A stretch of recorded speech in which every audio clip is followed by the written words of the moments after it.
Hello everyone, Slambakur here. A year ago, I released my first 51 tips and tricks video, but since then, a lot's changed, a lot's new, and I've also learned a lot, mostly from you guys, so now it's time for another 51 tips and tricks for ASKA.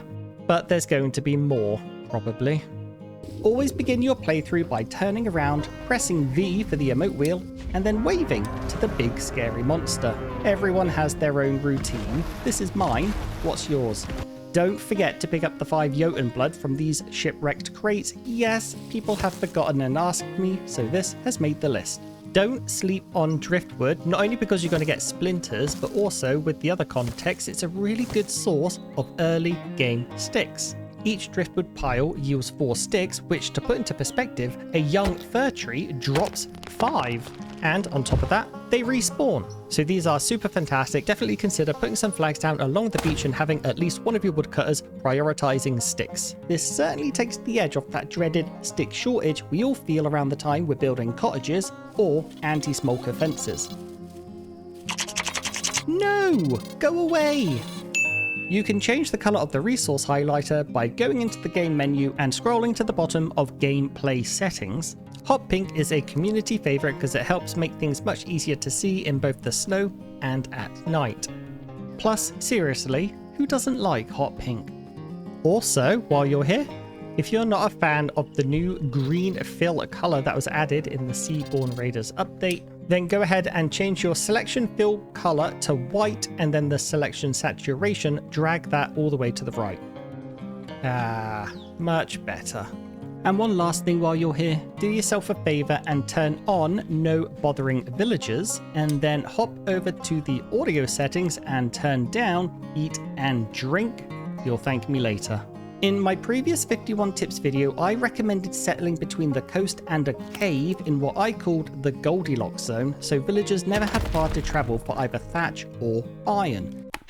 Settle your village close to both the cave and the coast in what I like to call the Goldilocks zone. See, I did say that. It also fit that classic coastal Viking village vibe.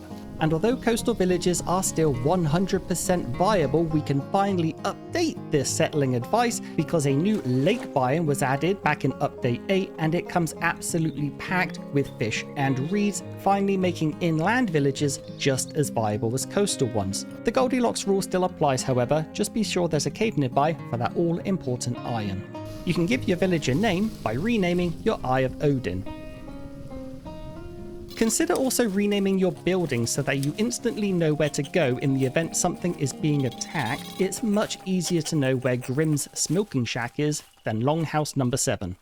In addition to spawning thatch, lakes are also a fantastic source of fish, especially during the spring and the winter months, though this is balanced by being somewhat less efficient during summer and fall.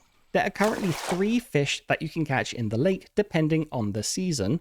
Pike are caught during the spring and can be filleted into a whopping 5 fish meat and occasionally 1 blubber. Perch are caught during the summer and fall and can be filleted into just 1 fish meat and 1 blubber. This is where that balance comes in. Hopefully you're hunting by now too. And finally, catfish are caught during the winter and can be filleted into 5 fish meat and 3 blubber. Blubber can be processed into fish oil at the improved cooking house. Fish oil serves as an alternative source of fuel for both your torches and your runestones. You can also eat blubber and drink fish oil, though why you would want to do this, I cannot answer. Joint issues, maybe? When it comes to hunting land fish, which most people insist on calling regular animals, always be sure to stop your hunters from collecting the meat hunks by lowering their priority to none via the task menu. You'll want to do this because meat hunks are large items that can only be carried 1 at a time, meaning those hunters are going to take lots of trips back to town. Setting the priority to none now prompts the hunters to break them down into red meat slices, which can be carried in much larger stacks, less back and forth, more hunting, more meat. Your hunters can now be told to hunt the wolves and bears once you've upgraded their workplace to the hunter's house, but they do need to have reached a specific ranged combat level first to do so. These levels are 25 for wolves and 50 for bears.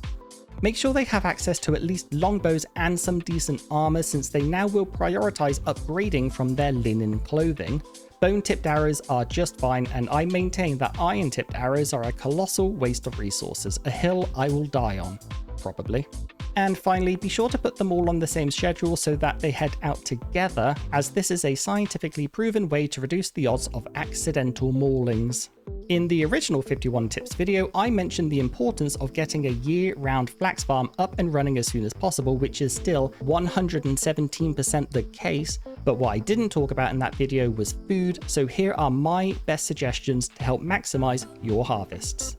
In the early game, when your seed supply is likely to be quite low, I would recommend that you arrange your fields in what I call the medley arrangement, which is where you grow as many types of crops as you can in a given season, rather than trying to fill an entire field with just one type, and then have half the field sit empty because you didn't have enough seeds. I separate mine by row because I'm a neat and tidy person, but if you're an agent of chaos, you can absolutely have a chaos field. Nothing is stopping you because there's no wrong way to play ASKA, except this way. God, I can't look at it. Yeah, I also can't take my eyes off it. Despite calling it a medley arrangement, I am sure there's probably an actual farming term for this, I just don't know it. Then after a year or two, when your seed supply has increased, you can swap to that one crop per field system, or simply keep the medley or chaos if it suits you. It's so wrong, but somehow a little bit of me feels it's right. When it comes to the best crop rotations, here are my two favorites. For the overall highest crop yield, grow berries in the spring and summer, and then switch to carrots in the fall, because as you can see from the expected outcome when planting just one of each crop, berries have the highest yield with 15 units per cell, carrots have the second highest yield with 7 units per cell, and then everything else sits at just 5 units per cell. Now that difference between carrots and the rest of them is quite low, but this is the sweaty min-max version after all. And then in winter, I either go half beets and half flax, or I just go all beets, despite 5 minutes ago saying don't go all in. But you know, it's winter and I got a flax field anyway, so this is fine. You're allowed to break the rules sometimes. Be a rebel. My other favorite crop rotation is running a half onion and half garlic field from spring to fall, and then beets again in winter. Growing both onion and garlic together ensures that there is always a healthy supply of healing snacky snacks on hand for me when I get back from my usual shenanigans. You can manually plant pine cones and reed seeds at tier 1 farms, although you will have to do the harvesting yourself because your farmers will not do it due to a lack of storage at their workplace. I still don't understand why stick farm is exclusive to the improved farm, and I will complain about this every chance I get. We'll see if next year's tip video updates this one. Press L to reselect the last building you placed, handy when building fences and walls. We will also keep the same orientation, which is twice as nice. Bonus tip: overlap the edges of your walls or fences and press right click to snap them. And although I'm pretty sure I said this in my first 51 tips video, it bears repeating. When placing your walls, face the squares out and the arrow in, so that when you add spikes to them, the pointy bits will be facing the right way. But don't worry, we've all been here. Enclosing your village or outpost within a wall will grant all of the buildings inside one defensive point, which isn't a lot, but of course the main benefit of a wall is to keep things like smokers or angry skeletons looking to stab you on the outside. Another benefit that you might not know is being fully enclosed in a wall will remove the work and sleep anxiety from all of the villagers inside. Once built, you can open the map to see if the wall has made a successful loop. If it's green, you're good. If it's red, there's a gap somewhere, and I wish you the very best in finding it.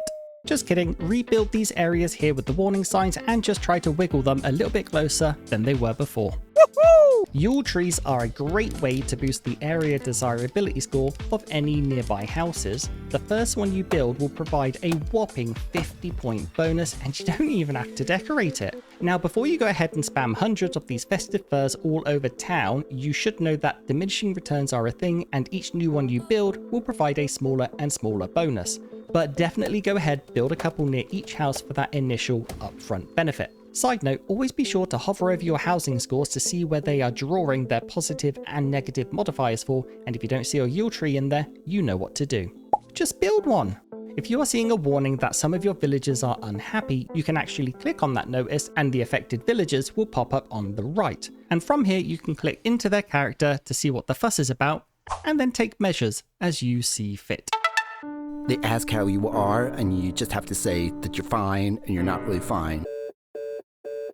A slight rework from my previous 51 tips suggestion, the best schedule for your day-to-day honest hard-working villagers is 6 hours of sleep, followed by 2 hours of leisure, 14 hours of work because unions aren't a thing yet, and then another 2 hours of leisure on the other side. Villagers only need 5 hours of sleep to fully restore an empty energy bar, but since travel time is a thing, it's best to give them 6 hours just to be on the safe side.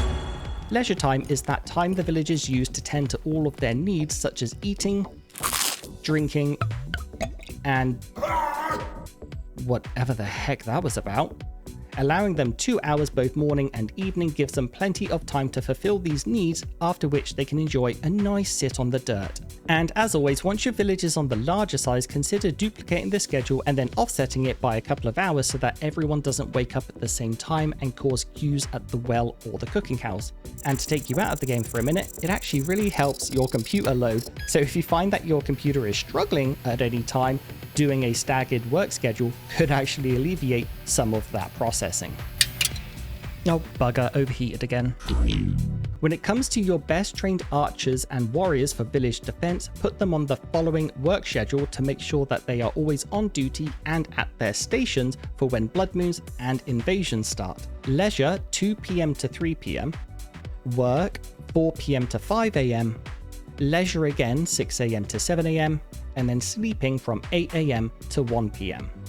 Villagers recoup more happiness when sitting at a runestone or wooden altar, so always be sure you have enough built in your residential areas. You can quickly work out how many you need because math exists. They each sit 3 villagers, and no, I'm not going to do the math for you because A, I don't know how many villagers you have, and B, I hate math. The Builder's Hut is a small but powerful building that allows you to fine-tune all of your builder-related tasks, which by default are in the following order: building, repairing, terraforming, firekeeping, lightkeeping, and then finally lending a hand outside of their designated outpost. If you want your village to operate differently, simply drag the tasks into whatever order you prefer. Perhaps you want all the terraforming done first so that there's less changes in builder priority, or come winter, maybe you want everyone to focus on keeping the campfires lit for warmth. Taking building priority tasks one step further, you can dedicate specific builders to specific tasks by opening up the other task categories and removing them. This makes it possible to now create official campfire and torchlighter roles by removing those builders from all of the other duties. Consider renaming them though so that you don't accidentally assign them to a workplace later on. And one last thing on the firekeeper task especially, remove both thatch and wooden shafts from the fuel priority. And this goes for the devs too. Remove thatch and wooden shafts from the fuel priority list. There is no reason for them to exist on here. They are far too valuable for your village. Once you have your coal maker up and running, turn off everything except for coal. Coal burns way more efficiently, and I'm not going to go into the math here because remember, I hate math, so I'll just do a trust me, bro. You know, just trust me, it is so much better. Then do the same over at the cooking house. Side note, the improved coal maker now comes with its own priority list, allowing you to make coal from sticks, bark, and thatch. Guess which one I'm going to tell you to turn off? When building roads, you do not have to walk up to each individual square, but can instead hover over them and complete segments from range.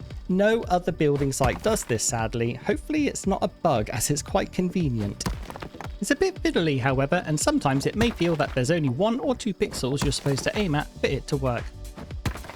The new resource marker combines the effects of all previous flags minus the patrol marker, while simultaneously fulfilling one of the community's top most requests. Once built, you can open up the resource marker by hitting T and then using the marker type drop-down to select which resources you want gathered from inside its radius. For anyone wondering what the settlement option refers to, this inherits the builder's flag role, which prompts your warehouse workers or builders to come out here and collect resources if they need them. The improved metalsmith comes with a tinker station, which allows you to research enemy weapons and craft powerful ancient reforged versions. Since tinkering falls under the shamanism skill, you can very quickly unlock these new recipes by assigning any runestone workers you have to the improved metal worker and then use the task list to make sure they are the only ones performing the research. Since these weapons don't have the best drop rate, you definitely want to maximize your research. When assigning multiple workers to a single workshop, consider splitting up the tasks between them rather than going with an everyone makes everything approach. This not only stops them from fighting over the same tools, but also stops them from interfering with each other's workstation. The best example of this is how my carpenter operates. I have 4 carpenters in total, 2 work in the day shift and 2 working the night shift. During the day, Carpenter 1 produces wooden planks and wooden shafts at the buck using the iron axe, while Carpenter 2 produces wooden posts and beams at the horse using the iron draw knife. At no time during their shift does one carpenter need to use the other carpenter's tool, workstation, or resource, meaning they are never in one another's way. Then at night, I have the exact same setup with Carpenters 3 and 4, allowing for a completely drama-free environment. Thank God the complaining was getting out of hand.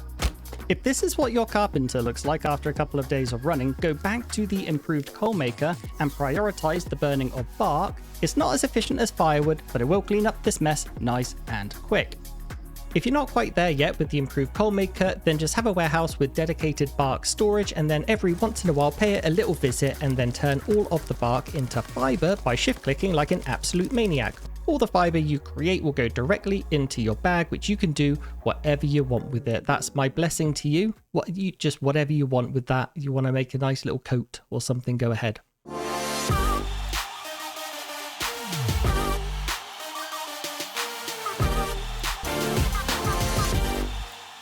To help keep your workshops running as smoothly as possible, consider building 2 supporting warehouses, one for storing raw materials that the workshop needs and another for finished goods that the workshop produces. Just make sure that the worker at the raw materials warehouse does not have access to the workshop they are supporting, otherwise they're going to keep stealing the resources from it, which in fact is the opposite of efficient. She thinks she's so clever. For a pinch more efficiency, consider also building a tool rack in either warehouse to store spare tools in for your crafters. Just be sure to set the storage limits. I guess that's going to be the next tip, isn't it? Whenever you build any type of new storage in a warehouse, always, and I do mean always, open up the storage limit menu by hitting Q and set the global value to 0 first before tweaking the numbers to what you actually want for any given item. If you don't do this, you are going to have a tool rack full of random crap, a clothing bin full of random crap, you're just going to have a lot of random crap. It's just going to be crap everywhere. So just get in the habit of storage limits, set them, or always set them.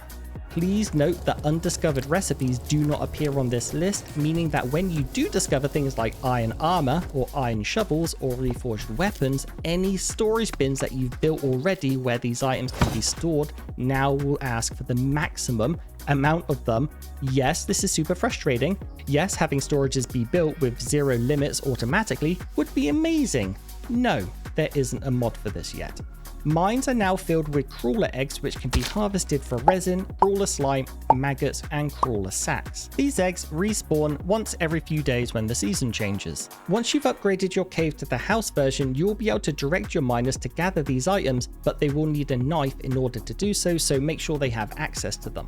Also, currently these items will not appear automatically on the improved mines task list until you yourself have gone down into the mine and harvested them up, so just keep that in mind. Mine corridors can be reset by using the exploding sack, although at the time of recording they do not work on the larger caverns, which is a bit of a shame. Blowing corridors up every day quickly becomes tedious. You can speed things up by taking a cart filled with explosives down into the mine with you, allowing you to blow up 12 corridors in one quickish trip. The resetting of mines is currently a player-only activity, as your villagers cannot and absolutely should not be trusted with explosives. I mean, can you imagine the mayhem that would ensue if we let Kyle touch these things? But would it be any worse than the mayhem that ensues when I touch these things?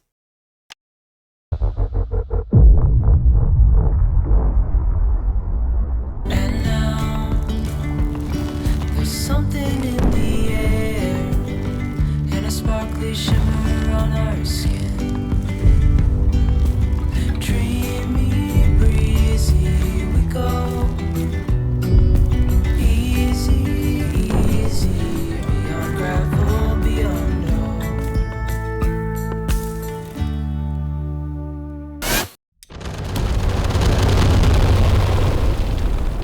all. I very much doubt that. Oh, that gives me an idea. Bombs have a timer of 10 seconds. When summoned, bosses have a spawn-in timer of about 10 seconds. I think you know where I'm going with this.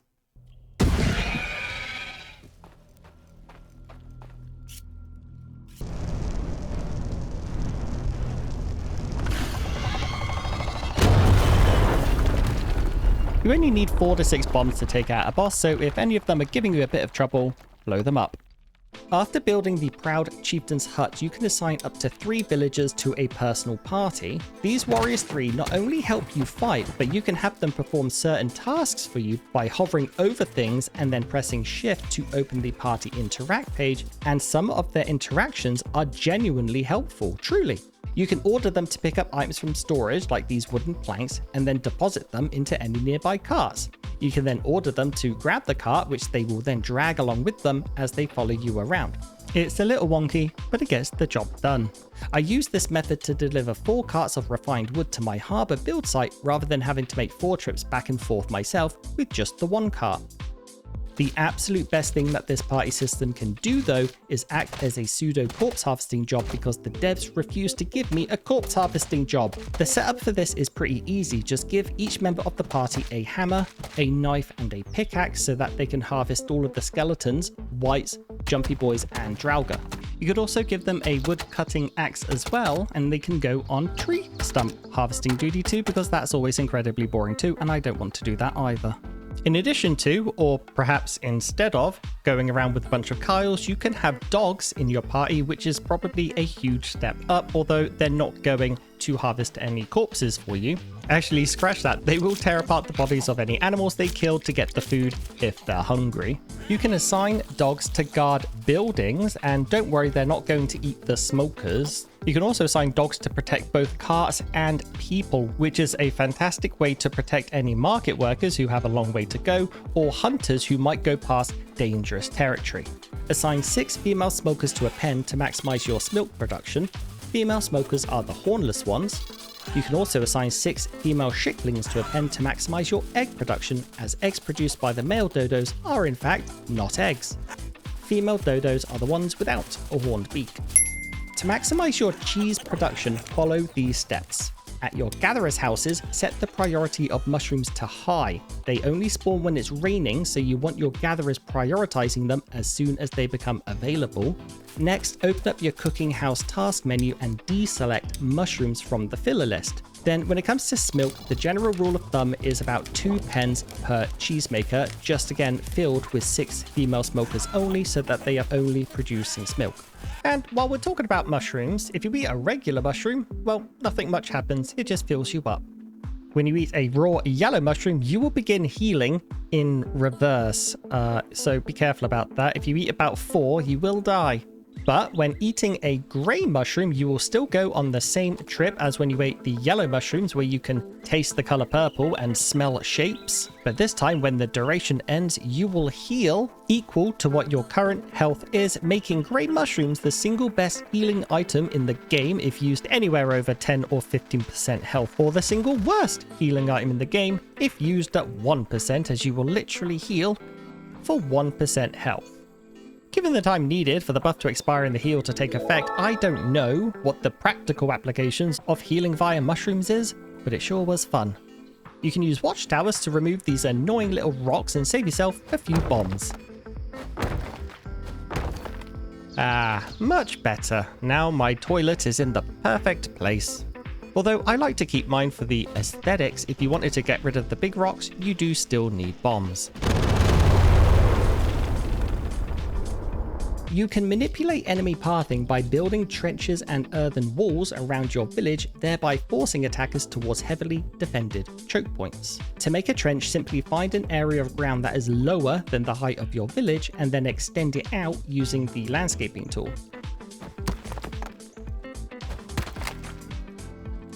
Then when the height difference becomes too great and the terrain tool stops working, you can continue the trench on using the rain collector if needing small adjustments, the watchtower for medium adjustments, or the archery range for comically large adjustments. The lowest points on your map are usually the shores of lakes and the coast, unless you generated a Netherlands map, in which case go with an earthen wall. Earthen walls are just fancy terms for reverse trenches. You make them in the exact same way, only starting with an area of ground that is higher than your village. Cave hills are usually the best starting points. But when starting with the cave as your height, you're probably going to have to start out with the rain collector, watchtower, or archery range right off the bat, since the height difference is immediately too great. Finally, just be sure to leave the occasional gap in the trench or wall so that you and your villagers can move around freely, and then fortify these areas with walls, gates, towers, and barracks, since this will be where any attacking enemies will now path. For anyone wanting to skip blood moons or even entire invasions, whether it's because you want to go on an island raid and don't want your settlement to be razed to the ground while you're gone, or they're just getting a little bit annoying, to be honest, you can do so by rebuilding your Eye of Odin on the complete opposite side of the island from your village. Since enemies always make a beeline to the Eye of Odin, they are now going to be beelining in the opposite direction from your village. Now, if you do this, your eye will get destroyed and your enemy will think they've won, but have they really? Have they? For a more advanced, less cheesy option, consider fortifying your far-flung Eye of Odin with trenches, walls, gates, spikes, towers, and defenders. This way you can enjoy the mechanic of the base defense without, risking the base. Another, more hilarious way to completely ignore the winter invasion is to instead surround the invasion portal with a trench or earthen wall. Or in my case, because I never make things easy on myself, both.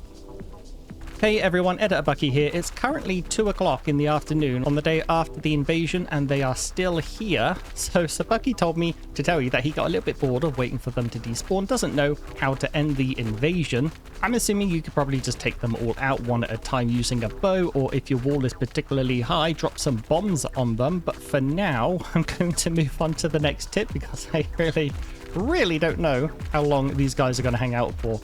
Use the new fallback order of the smoker horn to keep your defenders in check during blood moons and invasions. It's the left mouse button by default, but for anyone who has rebound their keys or plays on console, you'll want to sound the single long blast from the horn. If you see the shield icon over their heads, you've done it right, and your defenders will stay close to your location for the duration of the call. Don't worry though, they'll bugger off again the second that drops. If you want to keep an enemy location free of mobs, then set up a bunch of patrol flags all over and set their wait time duration to 0. Then the warriors will simply move from flag to flag without stopping.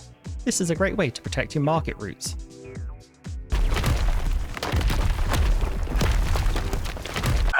If, like me, you struggle to hit the weak points of the Stone Jotun when fighting in melee, use the large iron pickaxe instead. Editor Bucky here before he carries on. Honestly though, how is that missing? There's no way! When using a pickaxe, you'll do minimal damage rather than no damage coupled with a stagger, while still doing roughly the same crit damage when actually hitting those vulnerable parts, which for me is really few and far between. The biggest benefit is not just in the minimal damage, but the fact you are no longer staggered constantly, which does allow you to follow up with more attacks that much faster. I would still swap to the regular weapon when dealing with the baby Jotuns or angry crystals though, so that you can take them down faster, otherwise you do run the risk of becoming overwhelmed. Bonus tip, once you've destroyed the angry crystal, pick up the shard and drop it near the Stone Jotun. When it explodes, the Jotun will be stunned, which is a great time for you to go absolutely ham with the pickaxe. When building outposts, always double check that all the buildings and flags have been correctly assigned, because the area an outpost actually covers is quite small, making it easy to accidentally build outside of its boundary. To quickly see which outpost something belongs to, open the map and check the border color of the icon. If it matches the outpost color, you're good to go. If it matches your main village's color, click the pin and then manually reassign it. In the same way that you can use market routes to speed up the construction of the harbour, you can speed up the rate at which your harbour workers will prepare a carving for expeditions by building a warehouse close and then having a market route delivering all of the items they need. The best thing to keep in mind when sailing is that you are not moving the carvy forward, but the wind is pushing you forward. Or not. And the second thing to keep in mind when sailing the Carvey is that the wind doesn't give a flying f about which direction you want to go. Always keep an eye on the direction from which the wind is blowing, shown here by the blue arrow, versus the angle at which you set your sail, shown here by your sails. If the sails are green, then you're in a good spot. Orange, less so, and red means you're basically dead in the water, which you may already know if you've noticed that the Carvey has stopped moving and is now dead in the water. And this is where another part of that boat UI comes in handy. This little white triangle shows you the direction you are currently moving, so the wind blowing directly into our fully open sails is actually pushing us backwards, as you can see, because the little white triangle is pointing backwards. We can press W to manually move forward, although this is quite slow, and I think it's there just as a simulation of the Vikings rowing, or just to stop you getting completely stuck. It's a game after all. So by combining the elements of the wind's direction versus the sail orientation, we can make sure that that little white triangle is always facing forward or in the direction we want to go. When sailing with a crew of Vikings, you should just activate the auto sail option, which prompts one of the crew to step up to the mast and work on rotating the sail as best as they can to keep it in the green. When sailing alone, you will have to occasionally, or in my case not so occasionally, let go of the steering lever and manually adjust it yourself. If your destination is against the wind, which mine always seems to be, then your best bet is to sail past it at a slight angle before sweeping back across the wind and then just letting it push you the rest of the way. Alternatively, just go somewhere else. Did you really need to go in that direction today? The best way to defeat Slambakur is to reduce your speed by half upon entering the arena.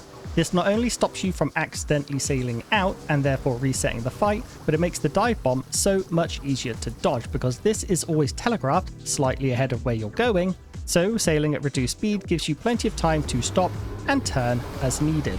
The little round targeting icon is a representation of your Vikings' ready status. We have 7 white pips because we have 7 Vikings armed and ready. Our 8th one, remember, is manning the sail. If the little pips are white, that means they are ready to loose an arrow. If they are red, that means the Viking has just loosed an arrow and needs to re-knock another. And since I'm always honest with you and I do not sugarcoat things, the aiming of this thing in its current state is absolute dog water. So just do what you can, aim slightly ahead. If you hit the head, it's going to get a crit. If you hit the body, it's going to do regular damage. Good luck trying for any one of these. Again, just aim slightly ahead and hope for the best. Also, bring way more bows and arrows than the expedition requires. By default, you're only supposed to bring 4 bows. I gave each of my Vikings 1 each, and I also brought an extra 500 or so arrows. You will burn through the default amount. Bring more. How did that bloody miss? Editor Bucky, call out how dog water the aiming is. Good lord.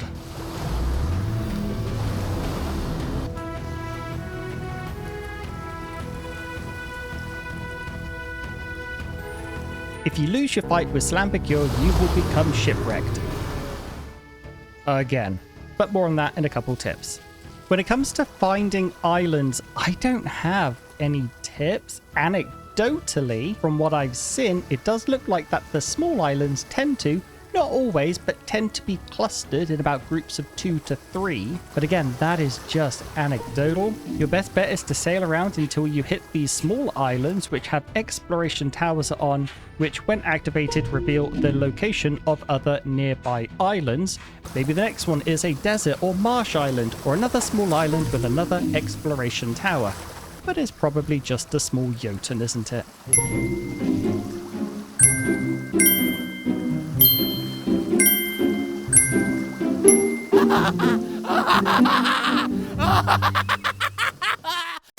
Islands are a fantastic source of refined wood and nails thanks to all of the shipwrecked parts. One Viking's ruin really is another Viking's treasure. If you happen to be that shipwrecked Viking, you'll find yourself on the shore of a random island, or, in the case of me making this video, the main island because the game hates me and doesn't want me to get the shot. To unwreck your ship, simply rebuild the Carvey landing and it'll be good as new. Why wasn't our first shipwreck this easy to recover from? And if you happen to shipwreck on one of the newer islands, remember they are full of carpentry goods, so it's probably a good idea to go ahead and restock now. versus later. You can tell if you are close to one of the larger islands by noticing slight changes in the air. When the air grows green and heavy, you are approaching the marsh island, or Kyle is having a reaction to the fish we all told him not to eat. When it turns red and ashen, you are approaching the desert island. And side note, there is only one island that has Nidhogg and the Crawler King on, so if when you get the notification it says Desert Island, sorry, this one doesn't have Nidhogg. When raiding the marsh or the red desert island, use the smoker horn to get your Vikings to follow you around, therefore lending a hand in any of the upcoming fights. Bombs work on the King Crawler, as well as Nidhogg, of course. Just a little bit closer. That's it, that's the tip. And that was also tip number 51. Or 52, or 60, I don't know, I lost count. If you count all the little ones, probably way more than 51. But that is the end of this tips video. I guess I'll see you next year for another 51 tips. If you haven't already, definitely go and check out the first 51 tips video. This one is sort of like a continuation or an update, but many of the tips in that original video still hold true today. And as always, if you've enjoyed your time here or feel like you've learned something, then please consider grabbing a sub, dropping a like or leaving a comment. Help me feed that YouTube algorithm, and absolutely feel free to share your own tips that I may have missed in this one. And then, you know, maybe I'll do another 51, maybe a 21 tips video sooner than next year. How about that? We'll make a deal. Thank you so much for watching, and I will see you next time. I'm going to go let Editor Bucky rest now. Thanks again. Bye-bye.